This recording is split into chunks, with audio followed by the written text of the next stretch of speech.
warahmatullahi wabarakatuh. Jumpa lagi sama saya Kak Desti di mana di Ades Education. Nah, teman-teman, pada kesempatan kali ini di part 3, di sini Kak Desti akan membahas tentang gerak lurus berubah beraturan atau sering kita kenal dengan GLBB.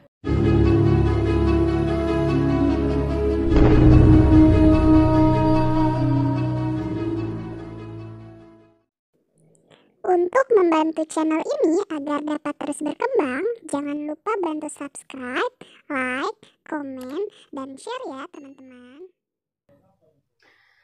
Nah teman-teman, apa sih itu GLBB? Jadi GLBB adalah gerak lurus yang dimana kecepatannya itu berubah secara beraturan. Atau dalam pemahaman kita, ciri pertamanya adalah percepatannya bernilai tetap atau konstan.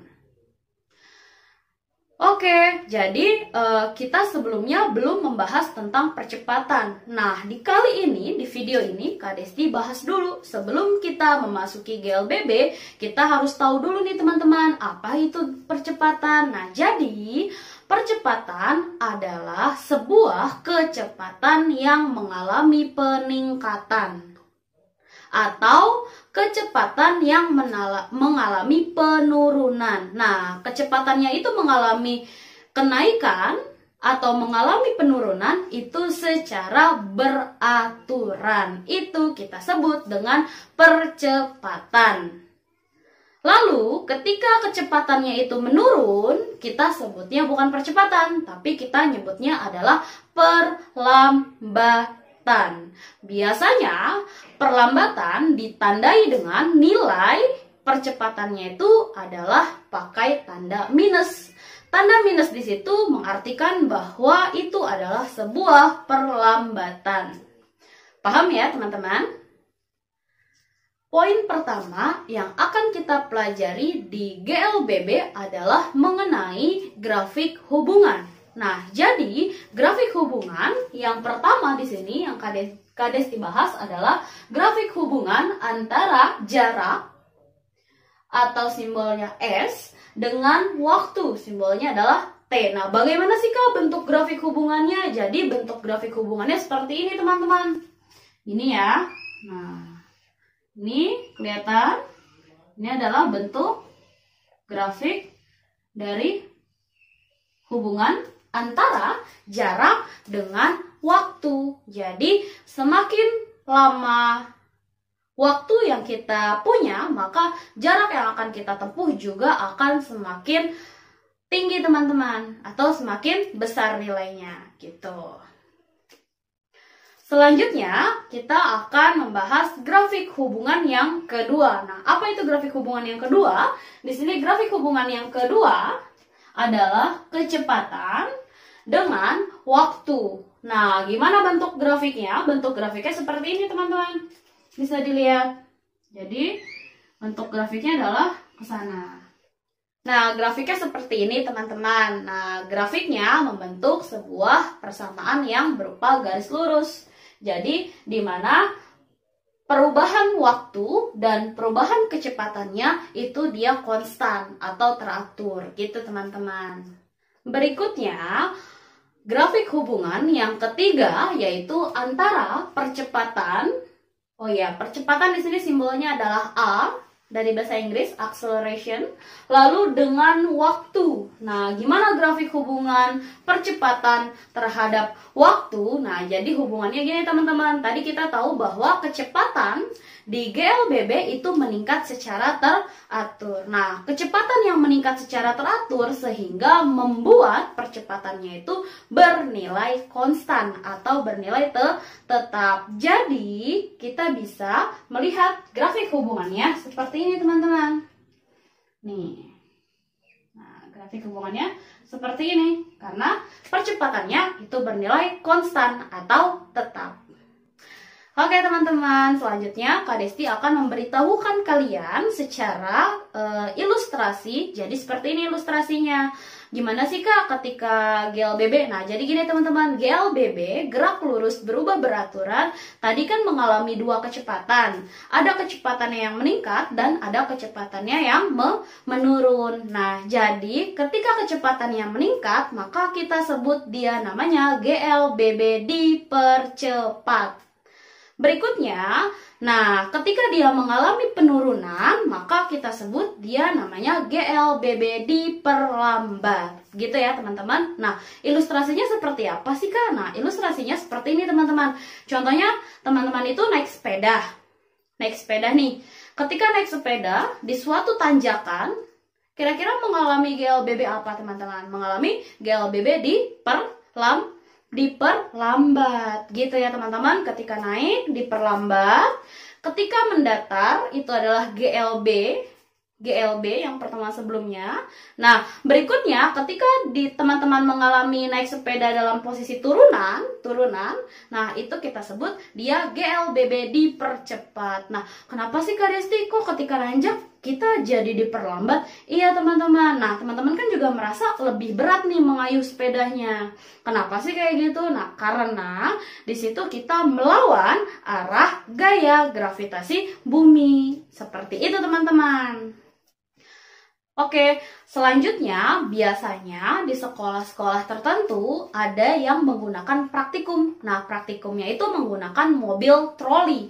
Mobil trolinya itu melintasi sebuah lintasan. Nah, di situ kita menggunakan sebuah bukti. Nah, itu buktinya itu biasanya kita sebut pita tiker timer.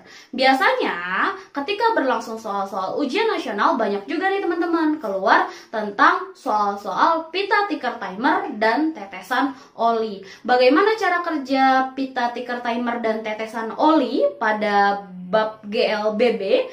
Nah, di situ teman-teman nanti harus bisa membedakan antara mana nih GLBB dipercepat dan mana GLBB diperlambat. Teman-teman bisa lihat di sini ya animasinya. Pojok ilustrasi. Jadi, ketika kita berbicara GLBB, nah di situ teman-teman bisa lihat gambar mobilnya. Jadi mobil di situ ditempelin sama sebuah pita. Nah, pitanya itu kita sebut namanya pita tiker timer.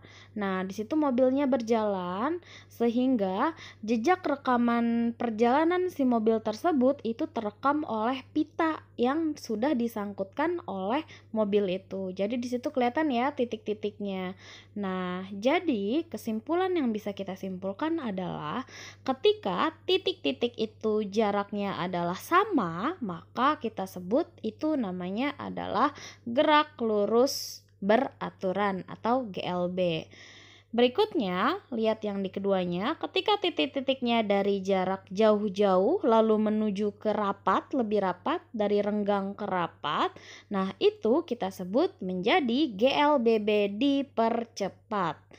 Nah, yang bawahnya lagi, yang ketiga, di situ bisa lihat gambarnya dari titik-titik yang permukaannya rapat lalu menuju ke titik-titik yang permukaannya renggang atau tidak rapat, maka itu kita sebut menjadi GLBB diperlambat. Seperti itu, teman-teman. Itu berlaku ketika pada aplikasi pita tiker timer. Nah, untuk tetesan oli itu hasilnya adalah kebalikan dari pita tiker timer. Kalau di tetesan oli semakin rapat titik-titiknya, maka artinya GLBB diperlambat. Kalau semakin jauh titik-titiknya, maka itu disebut GLBB dipercepat. Gitu ya, teman-teman. Teman-teman, poin berikutnya yang akan kita pelajari yaitu mengenai sebuah rumus atau formula untuk kita bisa menyelesaikan persoalan-persoalan yang ada di submateri gerak lurus berubah beraturan. Nah, formula di GLBB itu ada 3 teman-teman. Nah, Kak Desti lihatin di sini teman-teman. Yang pertama, kita punya rumusnya adalah VT sama dengan V0 ditambah AT. Nah, VT itu adalah kecepatan akhir, V0 adalah kecepatan awal, A itu adalah percepatan, dan T di sini adalah waktu. Gitu teman-teman. Yang kedua kita punya rumusnya di sini. VT kuadrat sama dengan V0 kuadrat plus 2AS. VT kuadrat sama dengan V0 kuadrat plus 2AS. Nah, VT kuadrat berarti VT-nya adalah kecepatan akhir, V0 adalah kecepatan awal, A adalah percepatan, dan S sendiri adalah mengenai jarak.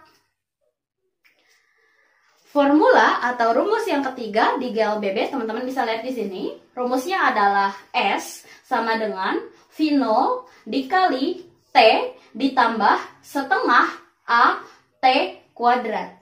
Nah, S di sini adalah jarak, V0 adalah kecepatan awal, T adalah waktu, terus A adalah percepatan, dan T di sini juga waktu. Ya, teman-teman.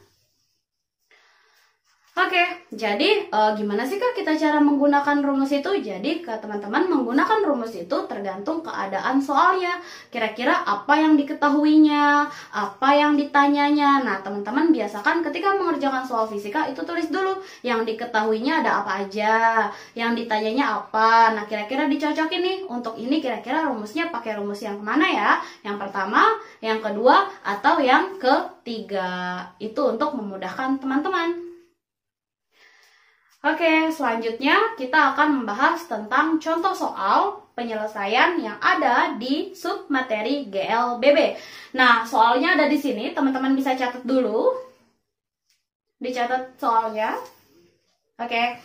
Nah, ceritanya gimana teman-teman? Ceritanya ada sebuah perahu. Nah, perahunya itu melaju, langsung pada tulis di sini, diketahui perahunya itu melaju dengan percepatan 2 meter per sekon. Nah, perahunya itu bergerak dari keadaan diam awalnya. Nah, jadi teman-teman jangan terkecoh. Nah, ketika ada suatu benda, dia bergerak dari keadaan awalnya itu diam, nah artinya nilai V0-nya di sini adalah berupa 0. Berupa 0 meter per sekon. Jadi ketika kata-kata diam, itu pasti 0 ya teman-teman. Lalu berikutnya yang ditanya adalah tentukan kecepatan akhir dari perahu ketika waktunya 3 sekon. Kayak gitu ya. Lalu kita jawab di sini. Nah, diketahuinya ada A, V0, VT, dan di sini ada T ya teman-teman.